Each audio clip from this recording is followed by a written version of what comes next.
Morning all, bit of an unplanned video today. Just dropped my car off to be looked at, so I thought, right, let's get on and do a little video while we're just walking about, killing time. The main thing I want to discuss is obviously the upcoming Liverpool game, the excitement around that, the emotion around it, the chance to put some people back in their place. Well, maybe that's the wrong way of putting it, but the chance to right some wrongs from last season, in particular the Anfield game last season. So I'm just rapidly heading towards the dual carriageway there. Let's stay on the country path, and also looking at the small minority of Newcastle fans who are starting to throw criticism at the team following a narrow 1-0 defeat at the home of the best team in the world. So let's start with that. Obviously, famously, we've all seen Bruno responded on Twitter to, I think it was a page, NUFC 360. They were suggesting, is it time to start throwing some criticism at certain players? And they had a graphic up, a picture of, I believe it was Bruno Guimaraes, Joe Linton, I can't remember who the other was, maybe Dan Burn, I can't remember who it was, but there were 4 players. Now, Bruno speaks very good English, as we've all seen in the Amazon doc. I've just finished watching episode 3, by the way, fantastic. But I think he might have missed the point a little bit, just a touch. I think that they were sort of thrown out, trying to create debate, trying to create a bit of discussion, much like I am now, I suppose. But he took it as them saying, right, it's time to criticise. Now, unfortunately, there are others, as I said, a small minority of fans who do think it's time to criticise and who have been criticising. We didn't show any fight, blah, blah, blah. We were crap with the ball, all this sort of carry on, which some of it, true, we were below par, but that was in large part entirely due to Manchester City being fantastic. Imperious performance, control. They strangled us, as I said in my previous videos. Now, Bruno went on a little bit of a rant saying, it's easy to support the team when we're winning, da da da da.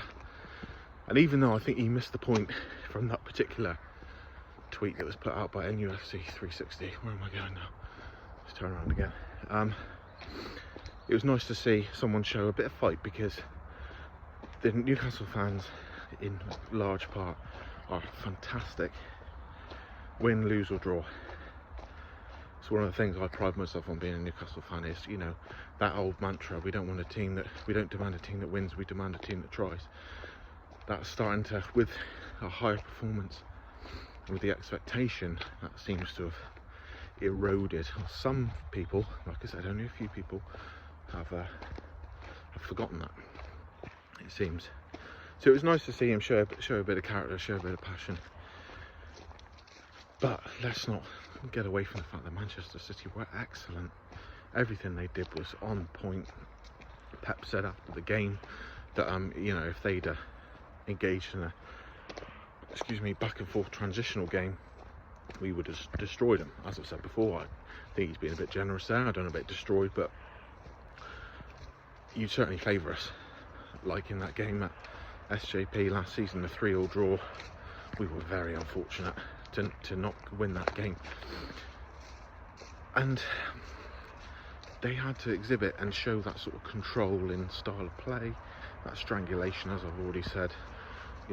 They got a foothold in the game. They overloaded the midfield. I think at one point they had 6 or 7 in midfield spread across the line, with Kyle Walker playing as a winger, Akanji up in midfield. Alvarez and Grealish weren't exactly hugging the touchline, were they? So it was dominance by Manchester City. There's no two ways about it. It was dominance. But that leads me nicely on to the Liverpool game. Now,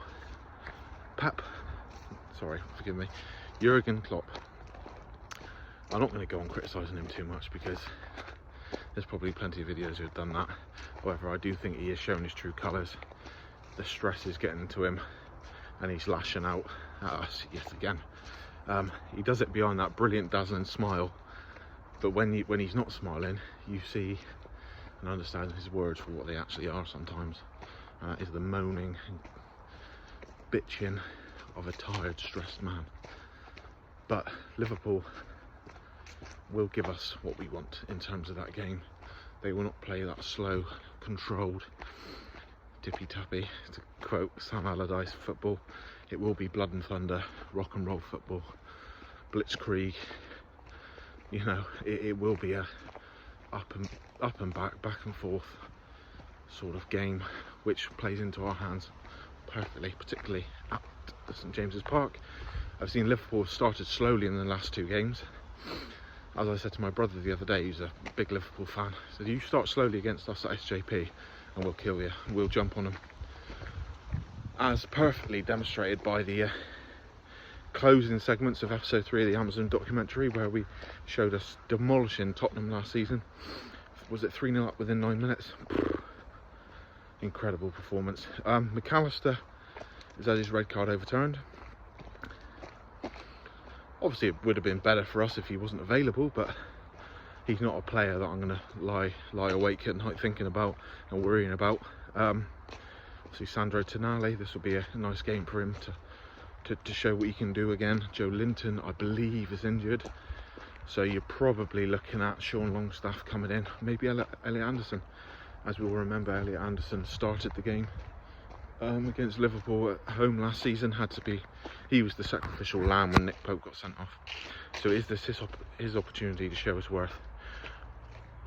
Probably going to be Sean alongside Bruno and Sandro. Bruno hasn't been at his best yet, however he's still our main man. When Bruno doesn't play well, we tend to struggle. I think there was a statistic last season, we didn't win a game in which he didn't play. So big opportunity. Liverpool were there for the taking, I believe. They weren't fantastic against Chelsea on the opening day. I think they put 3 past Bournemouth, including a fantastic goal by Luis Diaz. But I think Salah missed a penalty. No disrespect to Bournemouth, but Liverpool beating Bournemouth 3-1 is not a true and accurate reflection. It's not a statement. It's Liverpool saying, oh, we're back, we just smashed Bournemouth 3-1, or beaten Bournemouth 3-1. You know, if they'd have beaten, you know, maybe Aston Villa 5-1, the team that everyone thinks are going to chuck Newcastle off our perch, you know, our lofty and grand designs of trying to improve. Everyone seemed to pick Aston Villa to surmount us. If they'd have beaten Aston Villa 5-1, different story. But it'd be interesting to see. St James's Park will be absolutely bouncing, I imagine. Well, it will be. There's no I imagine about it. And yeah, I can't wait for us to stick one on Liverpool. We haven't beaten them at home. I can't remember. It's been a while, isn't it? I remember last season, obviously, it was a 2-0 defeat. The season before, I believe it was another defeat. I remember a 1-1 when Joselu scored in the first season back in the Premier League. We haven't beaten Liverpool for a while, that's the most important thing. And the Anfield defeat hurt more than the St James's Park defeat. However, we had all eyes on the Carabao Cup final, didn't we? All eyes were on that, all attention was on that.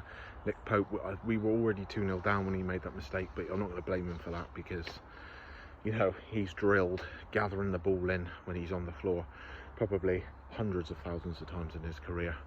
You know, hundreds, tens of thousands of times in his career, and it's a natural instinct, natural reflex reaction. So it is what it is.